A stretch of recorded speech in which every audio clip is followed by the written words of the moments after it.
peraturan yang mana yang akan kita jadikan sebagai keyakinan kelas. Bisa nggak ya? Oke. Ini karena cowok itu kasih warna biru. Kita keluarkan pensil pulpennya. Nggak apa-apa, nggak apa-apa. Tulis saja dulu. Kasih yang belum cukup bilang ya. Yang belum cukup bilang. Masih ada?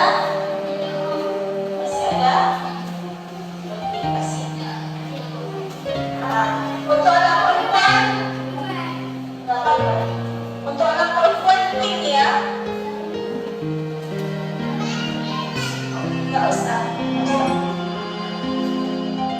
Tulis mau kelas kita ini yang bagaimana?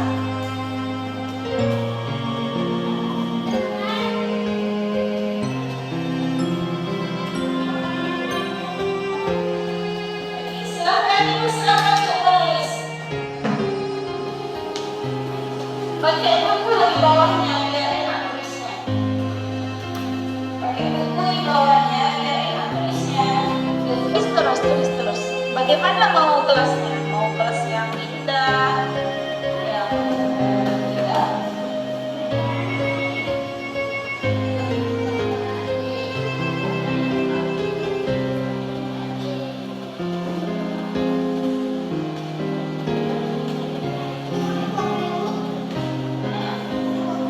Tulis satu aja, satu orang satu aja. Satu orang satu aja.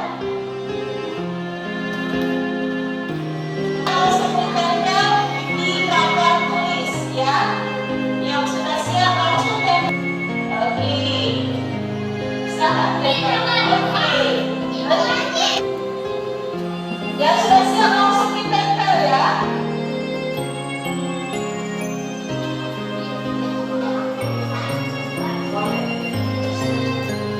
Tapi jangan.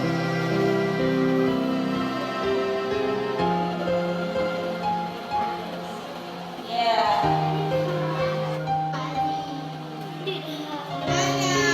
Sebelah sini cewek ya.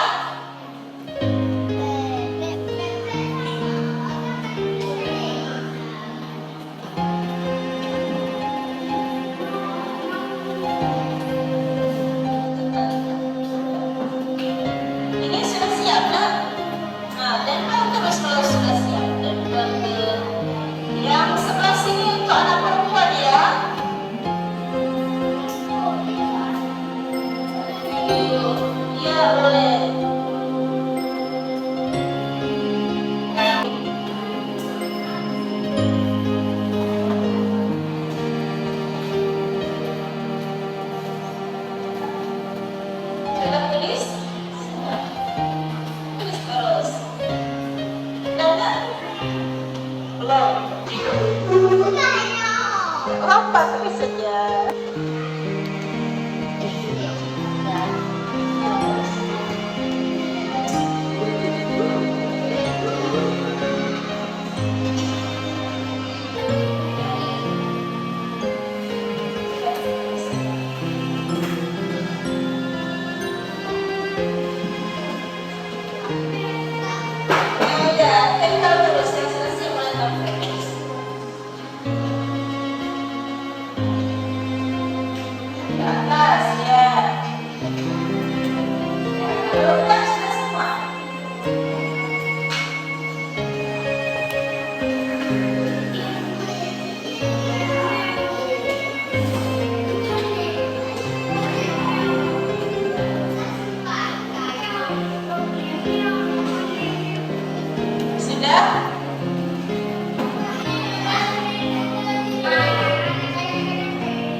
Nah,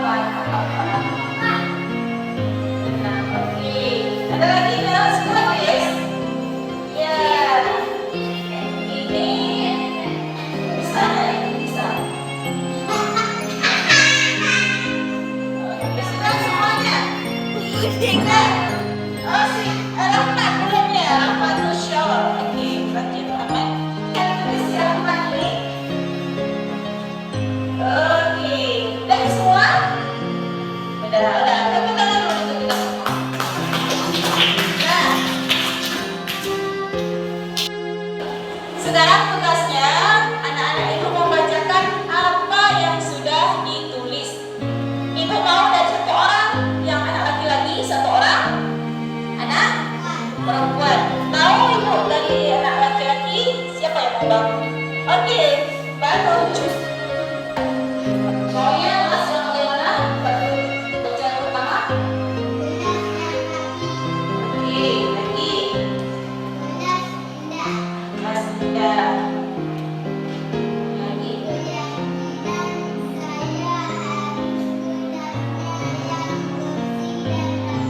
Oke, bukan untuk Elsa.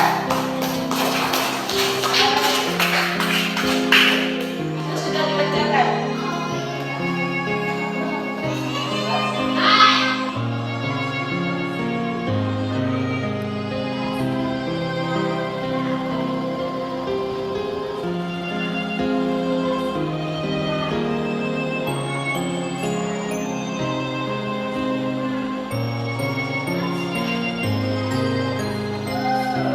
Oke, ini sudah kita sepakati keyakinan kelas kita, yaitu kita semuanya menginginkan kelas yang rapi. Jadi setelah kita sepakati ini, kita harus apa? Iya, mematuhi apa yang sudah menjadi kesepakatan kita. Kita patuhi bersama. Bisa dipahami ya, Ibu? Oke. Nah,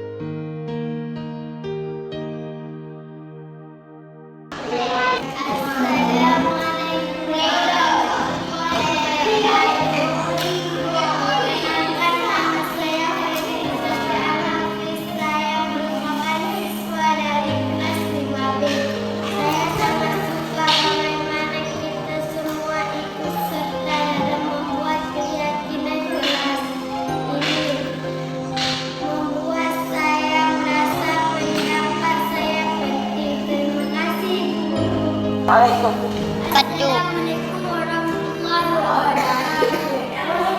Saya Mulyani, saya merupakan siswa dari kelas 5B. Saya merasa nyaman dan bahagia di kelas karena kita semua sepakat untuk bersikap baik dan membantu satu sama lain. Terima kasih guru. Assalamualaikum warahmatullahi wabarakatuh. Perkenalkan, nama saya Olia Yuda. Saya merupakan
jalan tersebut.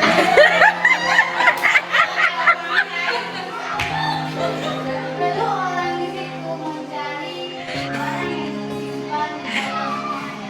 Apakah ada isinya?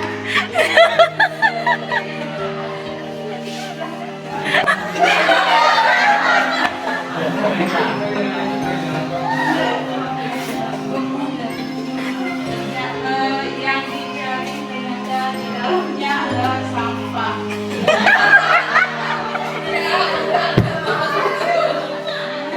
Yang mencari itu merasa kecewa karena begitu mencari tadi bersemangat mencari barang tersebut dan kamu ditemukan sampah. Merasa kecewa. Berarti yang dia cari itu yang dia pikirkan apa di dalamnya itu benda yang penting atau tidak, rupanya sampah. Kecewa dia. Kecewanya di bawah.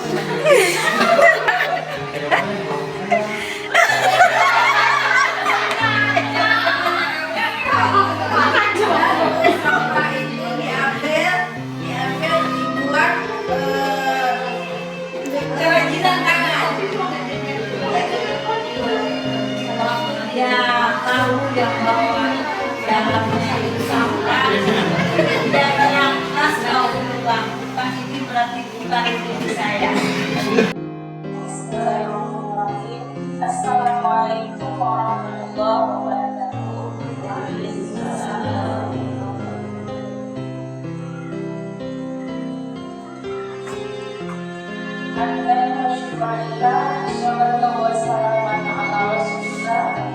Rasulullah wa ala alihi wa sahbihi wa man wala. Raditu billahi rabba wa bil islami dina wa bi Muhammadin nabiyya wa rasulah. Rabbi shrah li sadri wa yassir li amri wa hlul 'uqdatam min lisani yafqahu. Segala puji dan intinya kita panjatkan kehadirat Allah Subhanahu wa taala yang mana oleh kudrah dan iradahnya sehingga kita dapat berkumpul pada hari yang berbahagia ini. Salawat, bermahkota dan salam tak lupa pula kita berikan kepada baginda Rasulullah Sallallahu Alaihi Wasallam dan berkat perjuangan daripada baginda Rasulullah sehingga tegaknya agama Islam di permukaan. Dan semoga kita semua di yaumil akhir mendapatkan syafaat daripada baginda Rasulullah. Shallu ala Nabi sallallahu alaihi wasallam. Yang terhormat Bapak Kepala SD Negeri 1 Limo, semoga senantiasa selalu dalam lindungan Allah. Dan yang paling saya banggakan dan saya muliakan kepada seluruh Bapak Ibu yang telah hadir pada hari yang berbahagia ini. Terima kasih atas waktunya Bapak Ibu. Baiklah Bapak Ibu, hari ini saya akan sedikit berbagi yaitu tentang menyebarkan pemahaman dan penerapannya tentang budaya positif. Bukanlah saya berdiri di sini sudah ingin menggurui, hanya saja ingin berbagi. Nah, Bapak Ibu, sebelum kita melangkah lebih jauh, ada sedikit ice breaking, ya.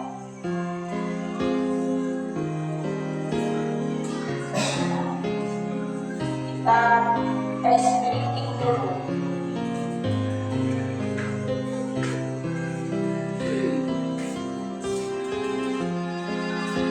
Malam ini sedang panas ya, biar dingin sedikit.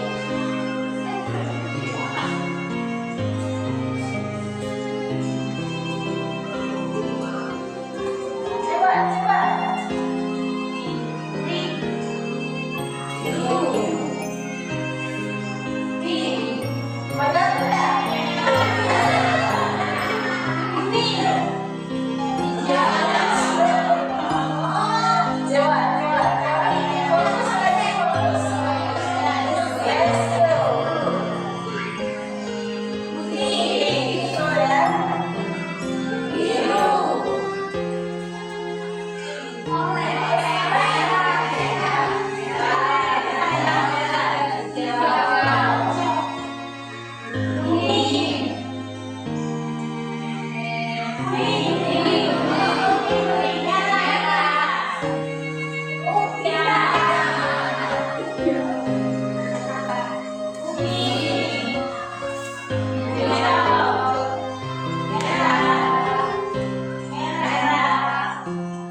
Selanjutnya,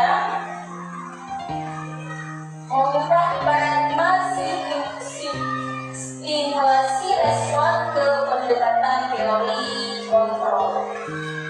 Ini dari stimulus respon yaitu realitas kita sama, tetapi untuk ke teori kontrolnya realitas kita berbeda. Sama nggak setiap anak? Tidak sama. Selanjutnya semua orang melihat hal yang sama. Untuk teori kontrolnya setiap orang memiliki gambaran yang berbeda.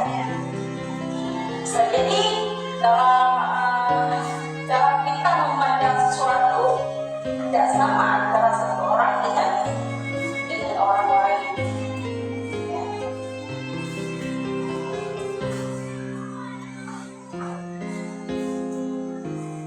Selanjutnya disiplin positif.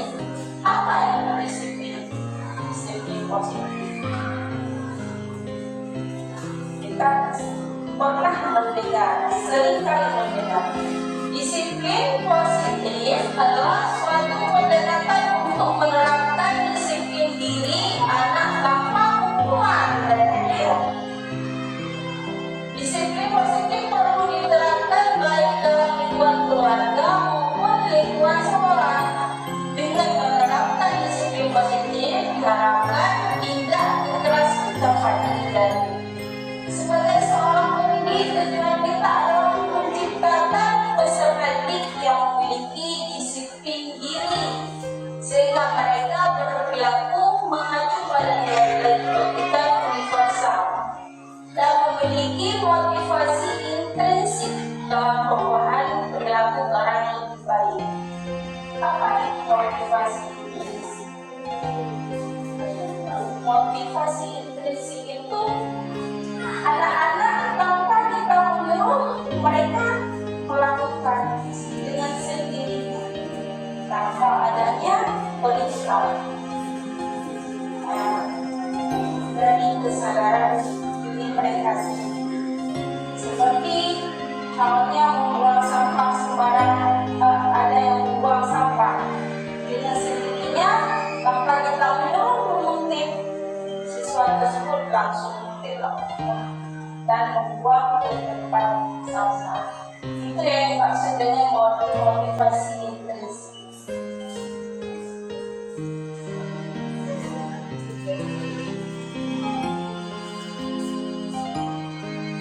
Selanjutnya mengubah paradigma stimulasi respon itu sudah.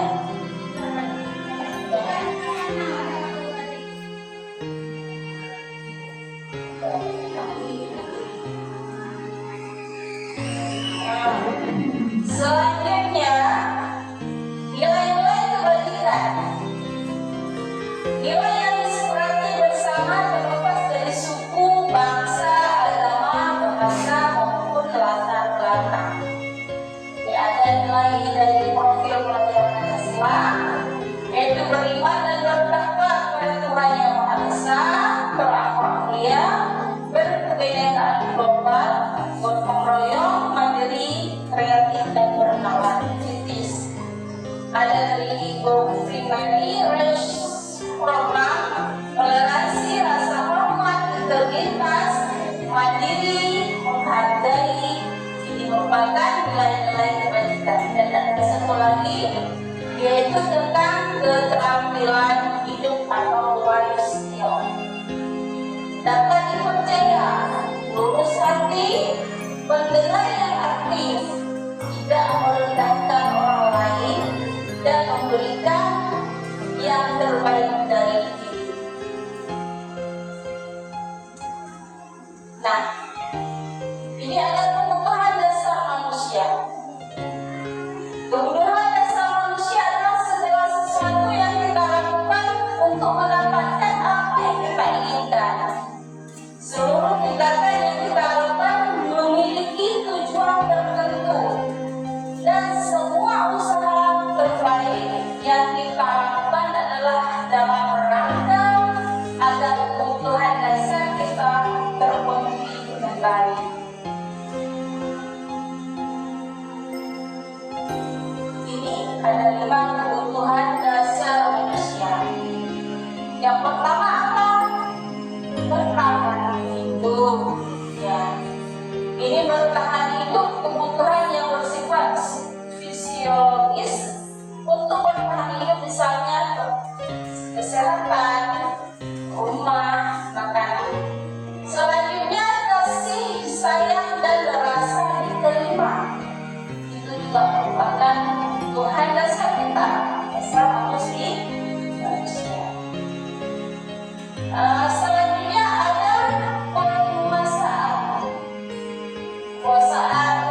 kebanggaan kita, didengarkan dan memiliki rasa harga diri. Selanjutnya yang keempat, kebebasan. Selain untuk bebas kebetulan, ada itu material.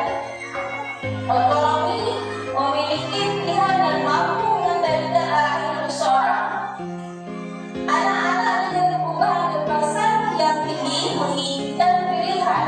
Mereka perlu banyak bergerak supaya suka mencoba bebas, tidak terlalu berpengaruh orang lain. Dan yang terakhir yaitu kesenangan. Ada orang yang tidak mau kesenangan? Senang untuk kesenangan, ya. Iya. Ukuran untuk menjadi kesenangan bermain dan tertawa.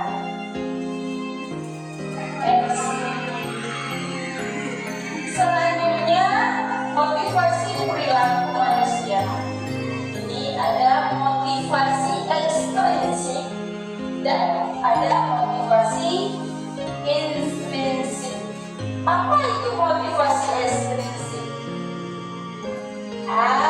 Kalau motivasi intrinsik ini untuk menghindari ketidaknyamanan atau hukuman. Misalkan siswa melakukan sesuatu, dia kalau ini kita kerjakan biar tidak ada hukuman, itu masih ekstrinsik.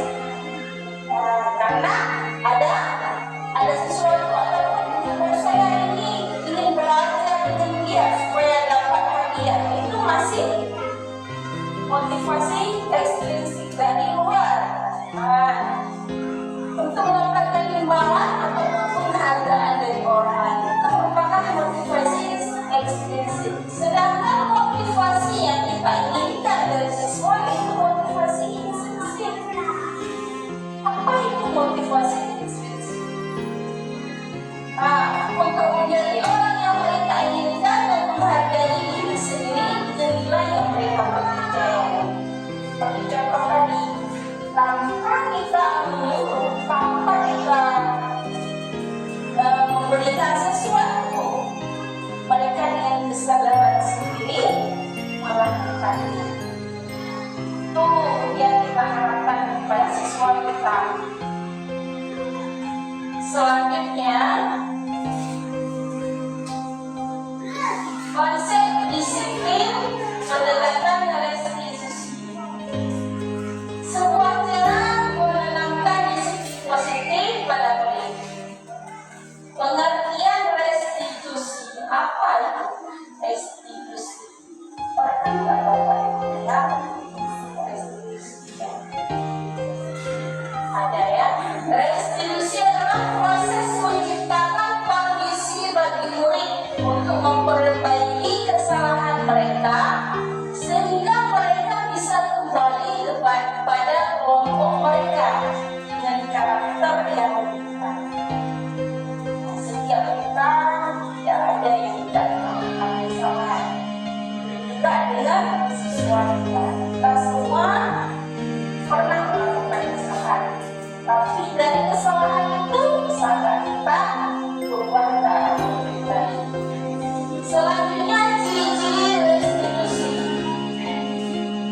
Bukan menebus kesalahan, namun belajar dari kesalahan, memperbaiki hubungan, tawaran bukan paksaan, menuntun untuk melihat ke dalam diri, mencari kebutuhan dasar yang mendasari tindakan fokus pada karakter, bukan tindakan menguatkan dan fokus pada solusi.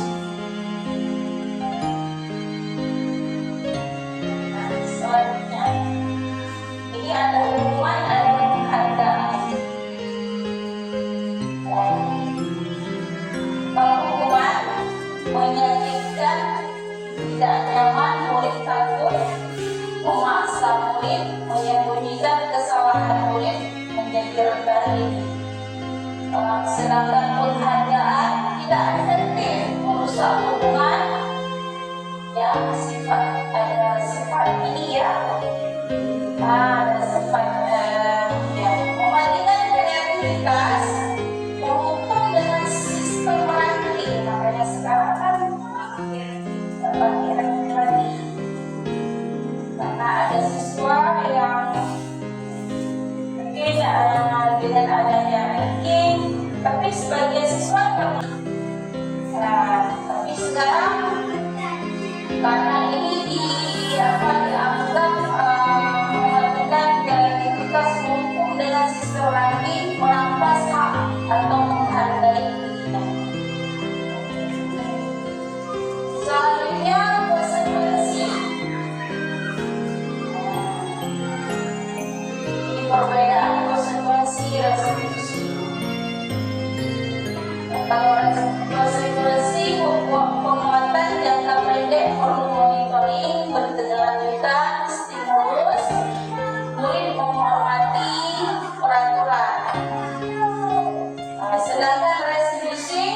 bertanggung jawab untuk perilakunya. Setelah murid melakukan kesalahan, mereka bertanggung jawab. Ini yang dimaksud dengan restitusi. Murid menghormati dirinya dan orang lain. Dari kontrol, murid bersemangat memperbaiki kesalahan.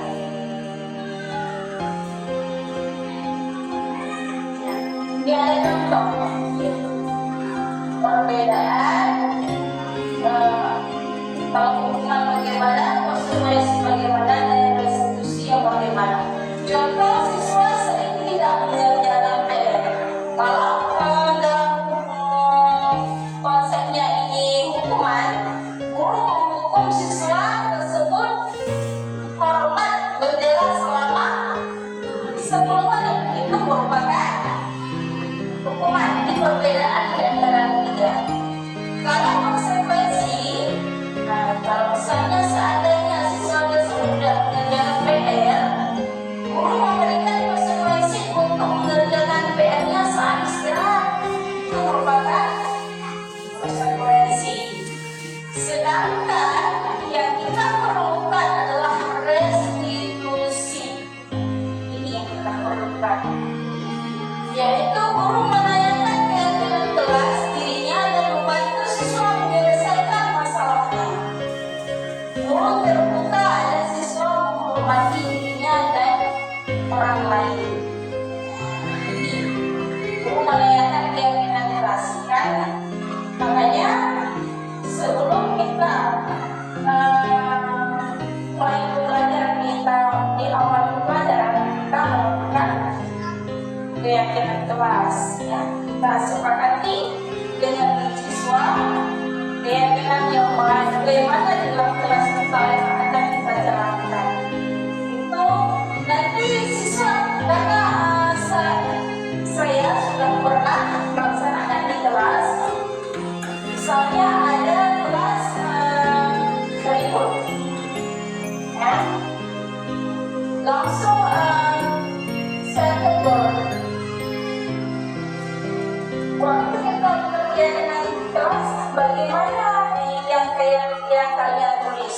Anak-anak itu bagaimana yang ditulis di keyakinan kelas kita? Oh, maunya kelas kita tidak ikut, Bu.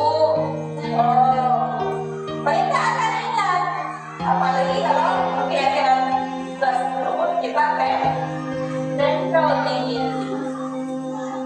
Karena keyakinan itu kan sama dengan kita sudah berjanji bahwa kelas kita tidak akan ikut. Nah, makanya anak tersebut akan kembali teringat kalau kita buat keyakinan kelas di kelas kita masing-masing. Hanya setiap awal tahun ajaran ini kita buat keyakinan kelas. Dan selanjutnya 5 posisi kontrol. Kita ini bisa sebagai pembunuh, teman, pembuat rasa bersalah, pemantau, dan manajer. Yang diharapkan kita ini sebagai manajer. Ini seorang guru bisa menggunakan hukuman fisik maupun verbal. Orang-orang yang menjalankan posisi penghukum senantiasa mengatakan bahwa sekolah memerlukan sistem atau alat yang dapat lebih menekan murid-murid lebih dalam lagi.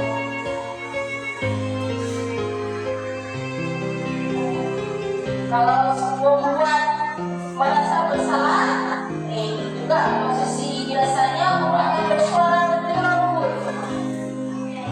Kalau sebagai teman, guru pada posisinya akan menyakiti murid, namun akan tetap berupaya mengontrol murid. Kalau sebagai pemantau,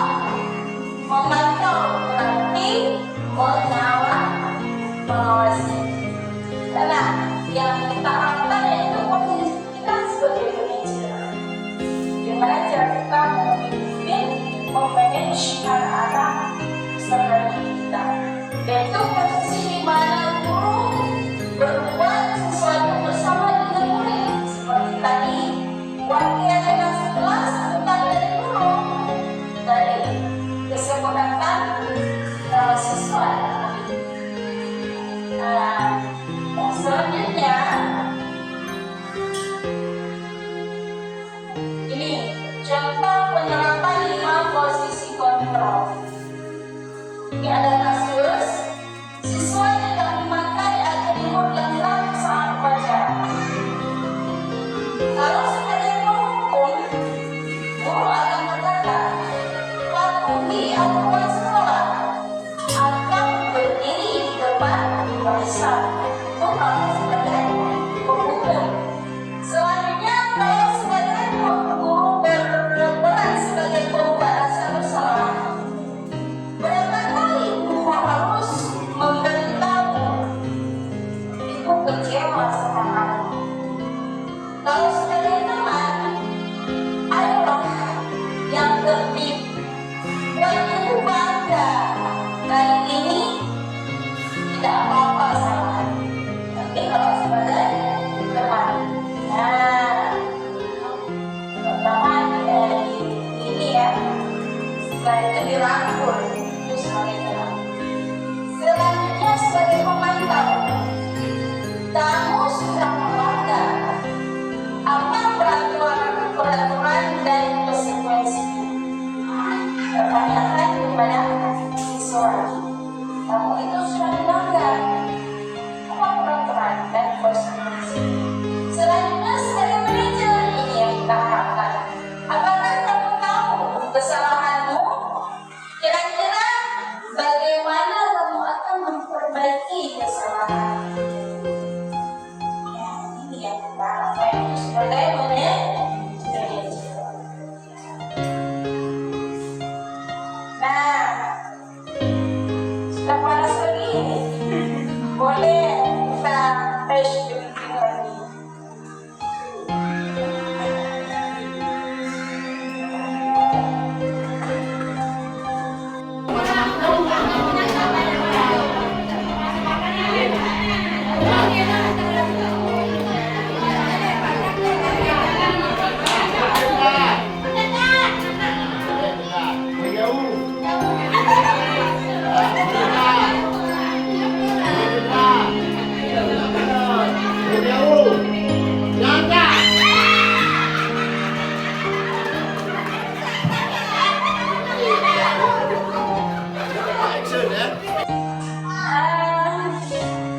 Keyakinan kelas adalah prinsip atau nilai yang dipegang oleh suatu kelompok atau komunitas dalam konteks pendidikan. Ini mencakup komitmen untuk saling menghormati, bekerja sama, bertanggung jawab, berusaha maksimal untuk mendukung pembelajaran aktif. Keyakinan ini menciptakan lingkungan yang positif dan kondusif untuk pertumbuhan bersama.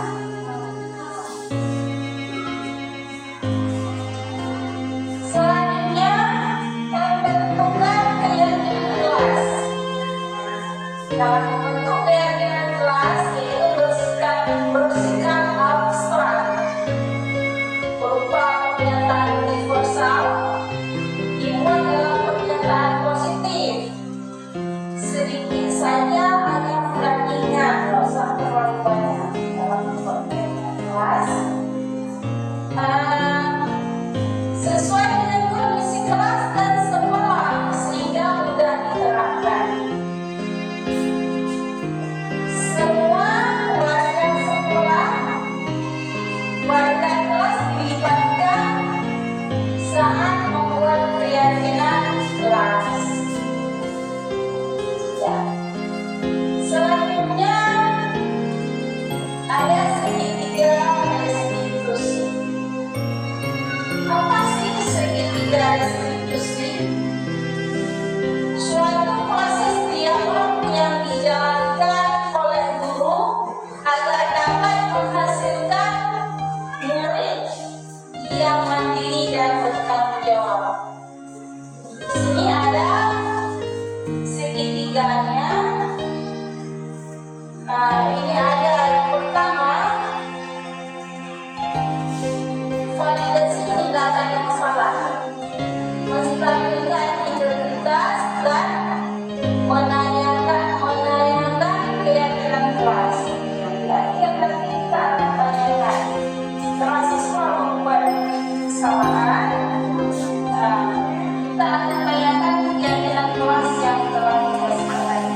identitas, bagian dasar dari segitiga lingkungan mengubah identitas anak dari orang yang gagal karena melakukan kesalahan menjadi orang yang sukses.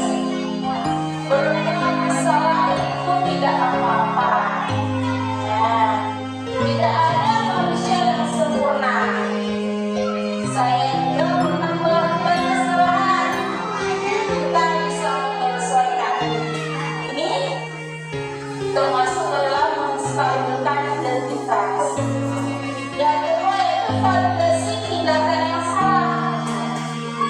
Nah, apa yang kita lakukan di sini yaitu padahal kamu bisa melakukan yang berarti kamu pasti punya alasan. Nah, katanya alasannya mengapa dia melakukan hal seperti itu. Selanjutnya, menanyakan keyakinan. Untuk menanyakan keyakinan yaitu kamu mau menjadi orang yang seperti apa. Nah, dan tanyakan keyakinan yang telah kita sepakati. Segitiga restitusi ini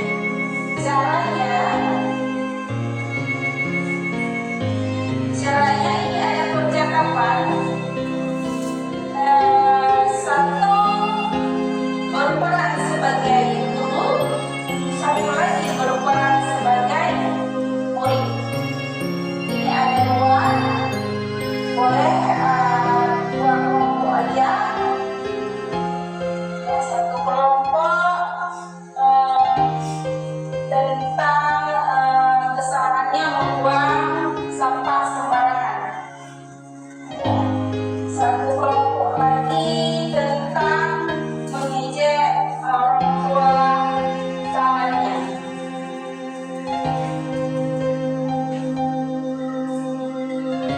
Yang boleh untuk berdua. Ini yang berperan sebagai guru siapa? Berperan sebagai siswa satu, waktu saya sebagai guru ya. Kelompok yang mana? Kelompok yang ini.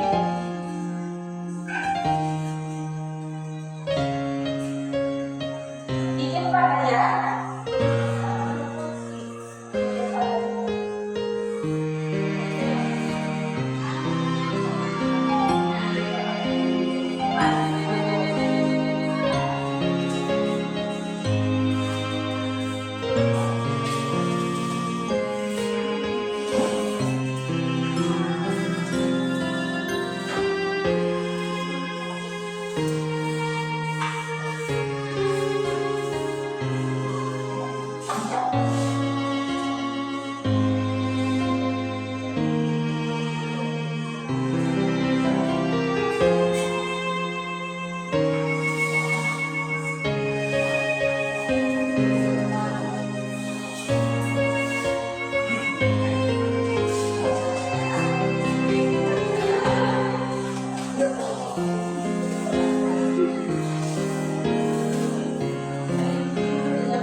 buang sampah sembarangan.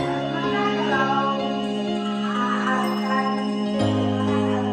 mengatasi dosa ini, saya akan membuang sampah pada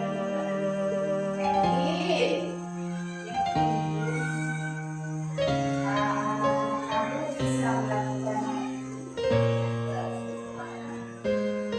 Baiklah, Azra, kita telah berdiskusi dan menyelesaikan masalah yang kita alami. Ibu berharap kamu bisa menjawab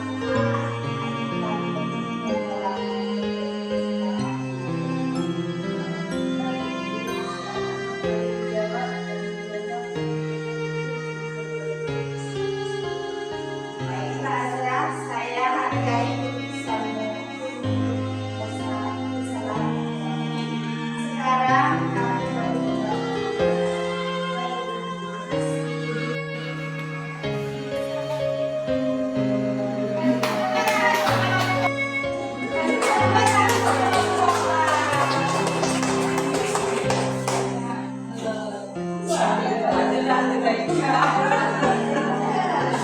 Setiap anak melakukan kesalahan seperti inilah, kita panggil dia. Itu yang kami ya, apa ini?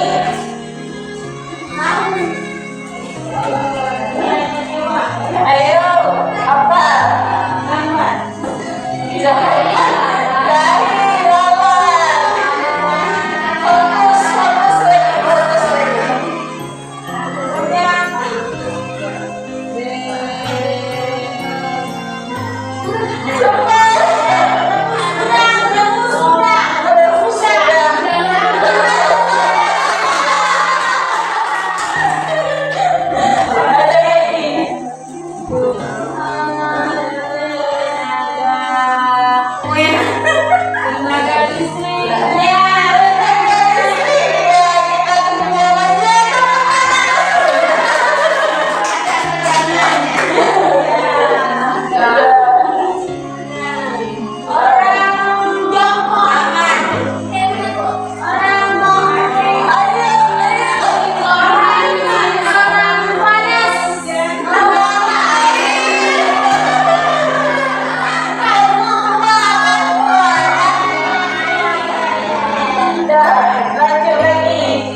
Sudah ya? Nah, next kita lanjut. Selanjutnya diserahkan kelompok B.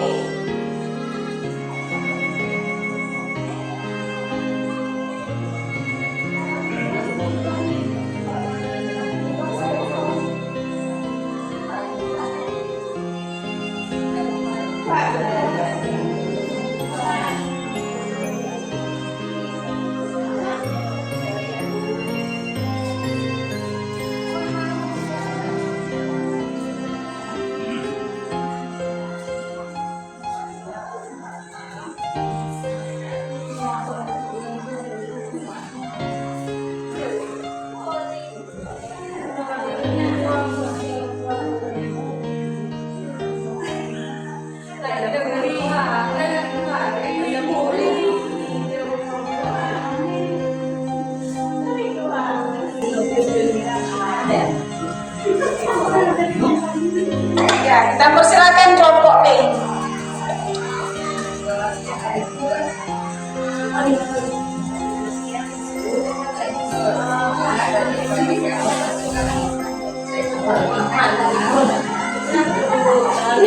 bengkel dulu. Saya itu menjadi orang tua saya.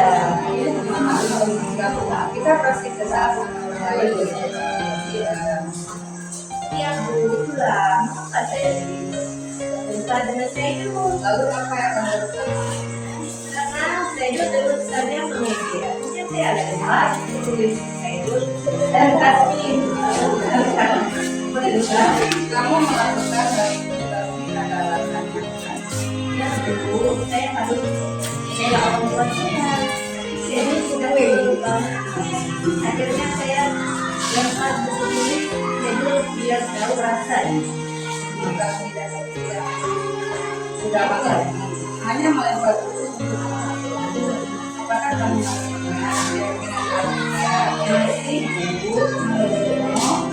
sudah kamu lakukan tadi? Apakah sesuai dengan tidak? Kamu kesepakatan yang mana yang tidak sesuai?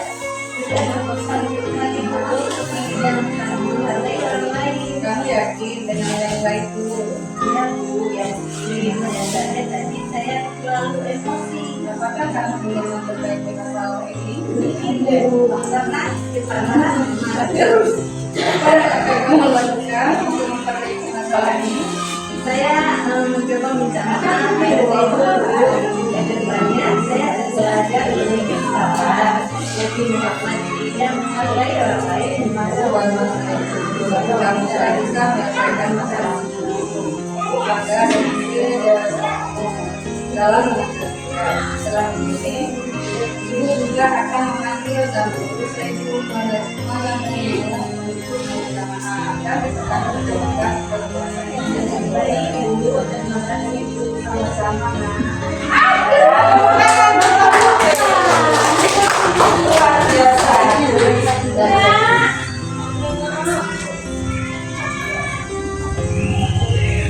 Nah, itulah yang harus kita lakukan ketika anak-anak kita berbuat kesalahan. Kita cari tahu apa alasannya. Jangan langsung kita tahu. Baik Bapak Ibu, ya kita sebagai manajer. Baiklah Bapak Ibu, terima kasih untuk hari ini. Terima kasih atas waktunya. Lebih dan kurang saya mohon maaf. Tentunya banyak sekali kekurangan. Dan sekali lagi terima kasih yang sebesar-besarnya. Saya akhiri. Assalamualaikum warahmatullahi wabarakatuh. Waalaikumsalam warahmatullahi wabarakatuh.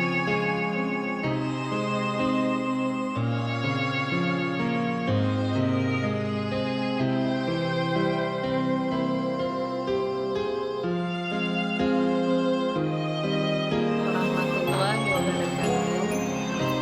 Saya Ratna Dewi SPD, guru kelas di SD Negeri 1 Gubeng, serta sebagai rekan dari Ibu Ruhaya. Saya melihat setelah Ibu Ruhaya mengikuti pendidikan calon guru penggerak angkatan 11, beliau banyak menerapkan nilai-nilai positif di kelas yang berdampak suasana kelas menjadi lebih menyenangkan. Beliau juga menerapkan merdeka belajar seperti anak bebas mengeluarkan pendapatnya, terus anak bebas menentukan posisi tempat duduknya sesuai dengan keinginannya. Kemudian beliau juga menerapkan budaya positif seperti salam, sapa, senyum, dan juga memberi hormat dan lain sebagainya. Setelah beliau menerapkan di kelas, beliau juga melakukan pengintasan terhadap rekan sejawat yang tentu ini menjadi lebih bermanfaat bagi kita semua. Sekian, wassalamualaikum warahmatullahi wabarakatuh. Warahmatullahi wabarakatuh. Perkenalkan saya Safidah SPD sebagai salah satu peserta dalam kegiatan diseminasi yang dilakukan guru saya. Saya senang sekali karena dengan mengikuti kegiatan tersebut dapat menambah pengetahuan saya tentang budaya positif seperti halnya filosofi Ki Hajar Dewantara, segitiga restitusi dan pembuatan keyakinan kelas. Saya akan menerapkan segitiga restitusi tersebut kepada siswa saya secara bijaksana. Terima kasih Bu Rohaya. Terima kasih atas ilmunya Bu Rohaya. Wassalamualaikum warahmatullahi wabarakatuh.